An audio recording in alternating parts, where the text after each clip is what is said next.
बताइए मार्केट में अच्छी खासी गिरावट देखने को मिल रही है। ठीक है, लगातार अगर आप 5 दिन का डेटा देखोगे, महीने भर का देखोगे, 6 महीने का देखोगे, ठीक है, तो बस ओवरऑल हम यहाँ पे कह सकते हैं कि बाजार तो बस लोअर लो काट कर नीचे ही जा रहा है। ठीक है, सो ये जो चीज़ें हम लोग को देखने को यहाँ पे मिल रही है, लगातार जो गिरावट देखने को मिल रही है, तो सबसे ज़्यादा सवाल जो कमेंट सेक्शन में यहाँ पे पूछा जा रहा है कि यस, कि ये जो सारी चीज़ें, ये जो गिरावट है, ठीक है, ये कब तक चलेगी, कब रुकेगी ये गिरावट। ठीक है, एंड इसी से रिलेटेड प्रॉपरली डिटेल के साथ सारे पॉइंट्स मैं आपके सामने यहाँ पे रखने वाला हूँ। ठीक है, जैसे कि मैंने खुद ही आपको सिखा के रखा हुआ है। देखिए, मार्केट का टॉप, मार्केट का बॉटम, ये किसी को पता नहीं होता है, बट अगर आप सिचुएशन को एनालाइज करोगे तो आपको शायद से इस चीज़ का थोड़ा अंदाजा लग सकता है कि क्या चीज़ें हो सकती है करके। ठीक है, सो ज़रूर ये वीडियो आपको हेल्प करेगा, क्योंकि अगर हम गिरावट के पीछे के रीज़न की बात करें, 2 रीज़न होते हैं। एक होता है इंटरनल रीज़न कि हमारे देश के अंदर ऐसे कौन से चीज़ें हैं जिस चीज़ के चलते गिरावट हो रही है, और दूसरा होता है एक्सटर्नल रीज़न कि हाँ भाई, देश के बाहर से क्या प्रेशर आ रहा है, वो कौन कौन सी चीज़ें हैं जिस चीज़ के चलते प्रेशर आ रहा है। सो ये दोनों पॉइंट्स को मैं कवर करूंगा। एंड जब इन दोनों पॉइंट्स, क्योंकि ये जो गिरावट हम लोग को देखने को यहाँ पे मिल रही है, जो हम कहते हैं कि ये जो प्रॉब्लम क्रिएट यहाँ पे हो चुकी है बाजार में, ठीक है, तो इसका अगर आप सॉल्यूशन ढूंढना अगर चाहते हो, तो ये जो रीजंस है, ठीक है, इसमें कितना इंप्रूवमेंट देखने को मिल रहा है, तब आपको पता चलेगा कि हाँ चीज़ें सुधर रही है या नहीं सुधर रही है, या फिर और खराब हो रही है। तो यही चीज़ों को हम डिटेल में कवर करेंगे। तो चलो स्टार्ट करते हैं। जैसे कि मैंने आपको कहा कि हमेशा कि गिर क्यों रहा है, उसका वाई हम लोगों को आइडेंटिफाई यहाँ पे करना चाहिए। एंड बड़ी प्रॉब्लम क्या है, तो वो भी मैं आप लोगों के सामने यहाँ पे रखना चाहूंगा। देखिए, सबसे पहला तो आपको पता ही है कि ट्रंप के चलते ये सारी चीजें हम लोग को देखने को मिल गई है। ट्रंप से पहले भी अगर देखा गया मार्केट गिर ही रहा था, ऐसी कोई बात नहीं है, बट ट्रंप आने के बाद जो एक पॉइंट में आप लोगों को बार बार बोलता था, काफी लोग बोलते थे अरे सर ये शब्द को कितनी बार रिपीट कर रहे हो, अब जाके उनको रियलाइज हो रहा है कि मैं एक्जैक्टली क्या बोलने की कोशिश कर रहा हूं। तो कौन सा शब्द? Yes, economic uncertainty. ठीक है, कि एग्जैक्टली आगे क्या होगा। ठीक है, इकोनॉमिक अनसर्टेनिटी मतलब क्या, कि अगर ट्रंप के कोई भी फैसले आते हैं, इस चीज का फाइनेंशियली इंपैक्ट हमारे देश के ऊपर कितना पड़ेगा। ठीक है, दुनिया भर की कंट्री के ऊपर पड़ रहा है। ठीक है, मैक्सिको, कनाडा के ऊपर आप देख रहे हो 25%, चाइना के ऊपर 10+10 20% ये जो टैरिफ यहाँ पे लग रहे हैं, तो इसका इकोनॉमिक इंपैक्ट कितना पड़ेगा। ठीक है, ये इस चीज के चलते बाजार में हम लोग को वो दबाव देखने को मिला है। मार्केट यूजुअली क्या करता है, इन चीजों को फैक्टर इन करने की कोशिश करता है। अच्छा, ट्रंप अगर मान लो, अगर ट्रंप के साथ निगोशिएशन नहीं हुआ, फेल हो गया, ठीक है, तो एस्टिमेशन किया जाता है अच्छा इतना इतना नुकसान होगा हमारी इकोनॉमी का, हमारे देश का। सो मार्केट अभी कितना चल रहा था, 26,000 के ऊपर चल रहा था, नहीं भाई, फिर उस हिसाब से अगर देखा गया ये 22 होना चाहिए, 23 होना चाहिए, इस प्रकार से फिर मार्केट खुद को एडजस्ट करने की कोशिश करता है। ठीक है, तो ये सबसे पहला हम लोग को पॉइंट देखने को यहाँ पे मिल जाता है। और इसमें सबसे बड़ा प्रॉब्लम क्या है, वर्स्ट पॉइंट कौन सा है, कि ये जो ट्रंप फैक्टर की वजह से हम लोग को गिरावट देखने को मिल रही है, ये कोई ऐसी बात नहीं कि चलो यहाँ पे एक टाइम के बाद फुल स्टॉप लग जाएगा, तो ऐसा भी नहीं है। 2029 तक भाई ये रहने वाले हैं, ट्रंप की अगर बात करें तो। ठीक है, अभी पता नहीं उसके बाद भी रहेंगे कि नहीं, क्योंकि यूजुअली अमेरिका में अगर आप प्रेसिडेंट अगर बनते हो तो 2 बार ही बन सकते हैं। ठीक है, मतलब आप 2 टर्म ही कंप्लीट कर सकते हो, तो ये उनका आखिरी टर्म होना चाहिए as per the current law. अगर आगे जाके वो लॉ भी कोई बदल देते हैं, उसके बाद बोलते हैं कि नहीं नहीं 3 बार भी कर सकते हैं, तो फिर वो पता नहीं भाई, वो तो आगे देख लेंगे। सो ये सबसे बड़ा प्रॉब्लम देखने को मिल रहा है कि यहाँ पे फुल स्टॉप नाम की कोई चीज़ नहीं है।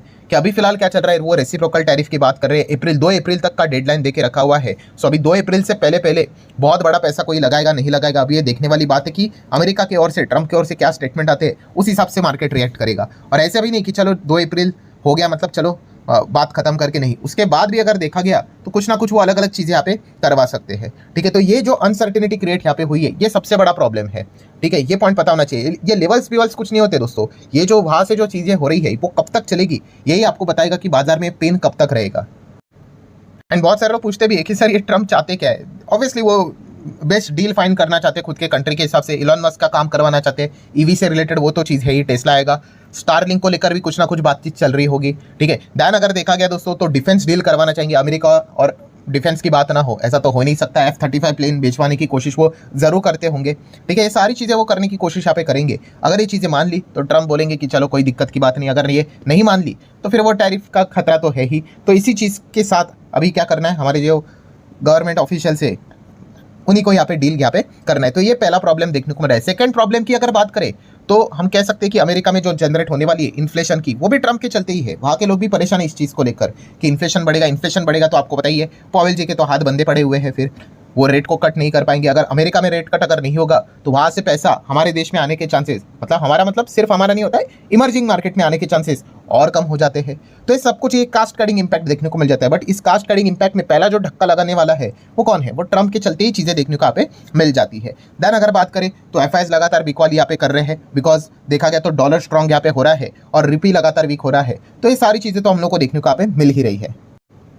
एंड इसी चीज़ को बचाने के लिए आप देख सकते हैं रिसेंटली आरबीआई ने क्या किया था, वापस $4 बिलियन के आसपास यहाँ पे हम कह सकते हैं वो जो डॉलर रहते वो बेचने की कोशिश यहाँ पे करते ताकि रुपये को एक स्टेबिलिटी मिले करके। तो कोशिश तो यहाँ पे जारी है, बट फिलहाल जो प्रेशर है वो काफ़ी ज़ोरदार हम लोग को देखने को यहाँ पे मिल रहा है। एंड ट्रम्प के चलते प्रॉब्लम क्या हो रही है दोस्तों, ये वाला पॉइंट कौन सा होता है दोस्तों, तो ये होता है नेट एक्सपोर्ट। हमारा जीडीपी के फॉर्मूला में भाई C+I+G+NX, ठीक है। सो NX मतलब क्या होता है, नेट एक्सपोर्ट। एंड एक्सपोर्ट के ऊपर दोस्तों एक बहुत बड़ा अनसर्टेनिटी क्रिएट हो चुका है कि क्या होगा करके। अभी फिलहाल तो हम लोग काफ़ी अच्छा खासा ट्रेड सरप्लस एंजॉय करते हैं अमेरिका के साथ, बट जिस प्रकार का ट्रम्प का रणनीति देखने को मिल रहा है वो ट्रेड सरप्लस को कम करने से रिलेटेड ही फोकस यहाँ पे कर रहे हैं, ठीक है। एंड खुद का ट्रेड डेफिसिट जो है वो हम कह सकते हैं वो कम करने की कोशिश यहाँ पे कर रहे हैं, ठीक है। तो ये सारी चीज़ें हम लोग को बताती है कि हमारे जीडीपी के ऊपर इंपैक्ट यहाँ पे डाल सकती है। मतलब क्या, पहला वाला जो पॉइंट हम लोगों ने देखा ये कौन सा था, एक्सटर्नल पॉइंट। और एक्सटर्नल पॉइंट को अगर हम लोग कंक्लूजन के हिसाब से देखें तो क्या है, तो यस जो आप ये पूछ रहे हो ये कब तक चलेगा, तो भाई जब तक ट्रम्प यहाँ पे शांत यहाँ पे नहीं होते तब तक ये डिस्टर्बेंस यहाँ पे क्रिएट यहाँ पे करते रहेंगे, ठीक है। अभी वो कब तक चलेगा वो देखने वाली बात है। बीच में मिडल ईस्ट को लेकर उन्होंने बात छेड़ दी, आपको पता ही होगा, गाजा से रिलेटेड कि वहाँ के लोगों को निकाल देंगे, वहाँ पे एकदम ज़बरदस्त अच्छी तरीके से रीडेवलपमेंट कर लेंगे और उन लोगों को ही वापस नहीं आने देंगे, ठीक है। वहाँ पे हम बिजनेसेस खड़े करेंगे। तो इस प्रकार की चीज़ें हम लोग को देखने को मिल जाती है। तो आगे जाके अगर मिडल ईस्ट में डिस्टर्बेंस हुआ तो क्रूड ऑयल के ऊपर इंपैक्ट आ सकता है। तो ये सारी चीज़ें, मतलब पहला वाला जो एक्सटर्नल पॉइंट हम लोगों ने देख लिया, तो एक्सटर्नल पॉइंट किससे रिलेटेड हम लोग को देखने को यहाँ पे मिल रहा है, यस ये डोनाल्ड ट्रंप के चलते देखने को मिल रहा है। मतलब आप जो ये पूछ रहे हो ना कि गिरावट कब तक चलेगी, तो पहला तो ट्रम्प फैक्टर एक्सटर्नली जब तक है तब तक तो भाई ये अनसर्टेनिटी बनी रहेगी, ये हम यहाँ पे कह सकते हैं।